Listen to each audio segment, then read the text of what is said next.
Howdy, folks. Didn't do a review over the weekend like I wanted to do, so I'm gonna do one now. I didn't do one yesterday either. Anyway, I'm gonna do one now.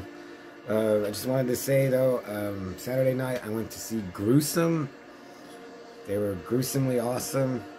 I'm really glad I went, and I want to give a shout out to my good friend Garth, Frankie Teardrop,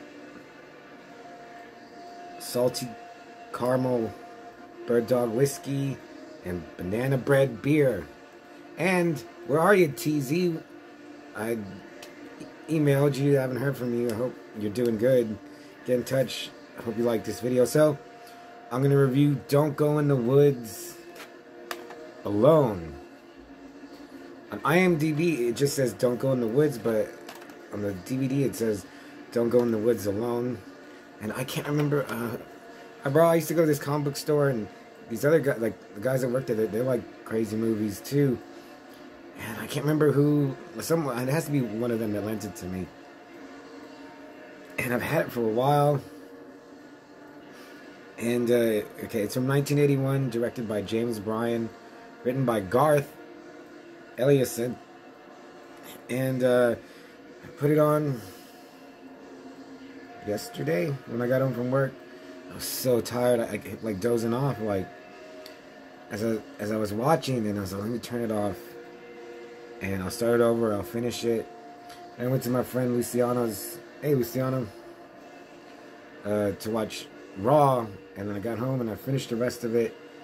And man, this is a weird one. Like, I love the whole idea. I love, you know, campers in the woods, or, you know, people visiting the empty house, people getting stranded in the desert, anything where people are in the wild and there's a killer or killers stalking them. I don't know, I already like it. And that's what Don't Go in the Woods Alone is. But there's some kind of disconnect between, like, while you're watching, because first it's dubbed, and there's 4 characters, but you don't really feel like anything for them. They never say anything about themselves. There's no characterization. And it's kind of, but the way it's filmed, it also kind of has, and that it's dubbed, it kind of gives it this dreamy, this weird vibe to it. So I was like, do I like this? I do. And there's gore, but I thought someone said maybe it's supposed to be a comedy, which I can kind of see.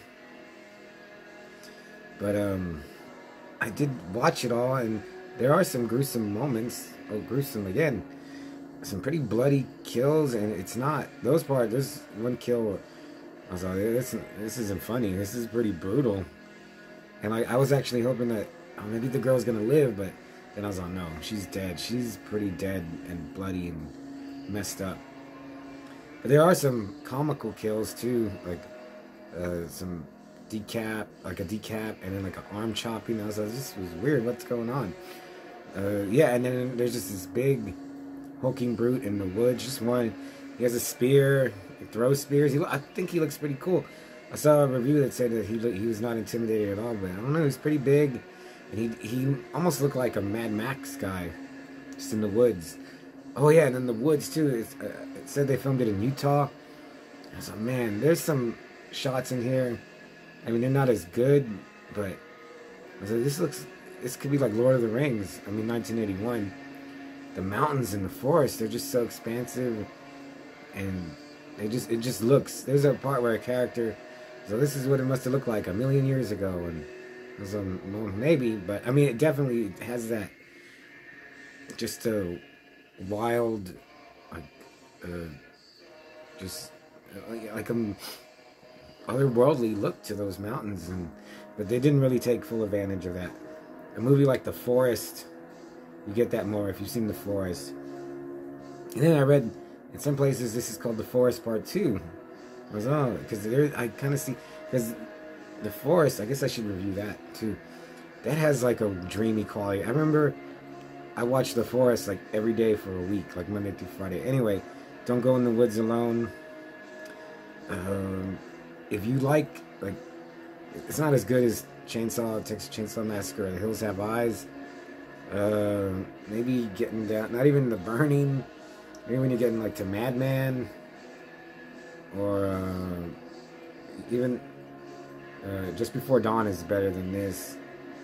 I'm trying to think of other like Wild Men in the Woods, but I can't. Or Humongous, maybe like Humongous. But yeah, the fact that it's dubbed really offsets it. But I will watch it again just because it's like, it just seems like one of those movies you could just put on and it just kind of like hypnotizes you. So I looked up, well, yeah, and it's just these campers. There's like 4 main ones, but then there's all these peripheral characters that get killed. You never seem to get any hint of who they are. They're just stock characters to get murdered, which is fine, I guess. It didn't make me dislike the movie any more than I already do. So I looked it up. Immediately on Amazon, they have a DVD for like $100, and I was like, well, no one's gonna buy that. But Vinegar Syndrome has a nice Blu-ray with tons of extras for $17.99, and I was like, man, I have the VHS, and then I was watching. I recorded all the special features, and then I recorded the movie again with the commentary, and I was like, man, what kind of a maniac am I to do that? But I can listen to the commentary if I want, and it's got tons of special features, and the Blu-ray looks really nice on Vinegar Syndrome. Vinegar Syndrome, I just looked at them, man, they have a lot of cool stuff.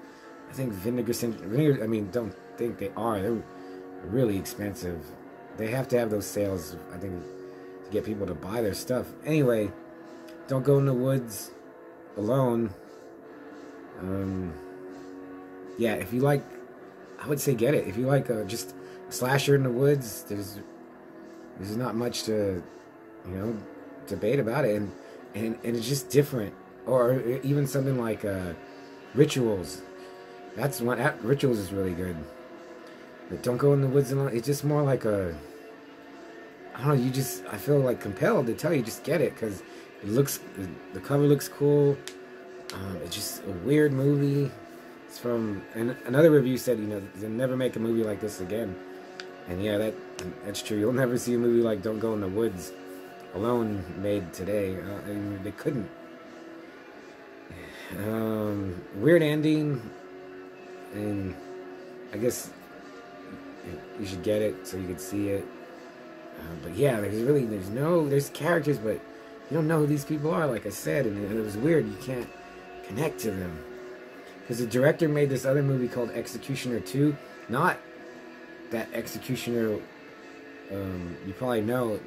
I have it too, and that one's weird. Because yeah, in that one, there's no, like, who the hell? You never connect with anyone. So, I'm only going to give Don't Go in the Woods Alone a 3 out of 5. That's barely grasping onto a 3.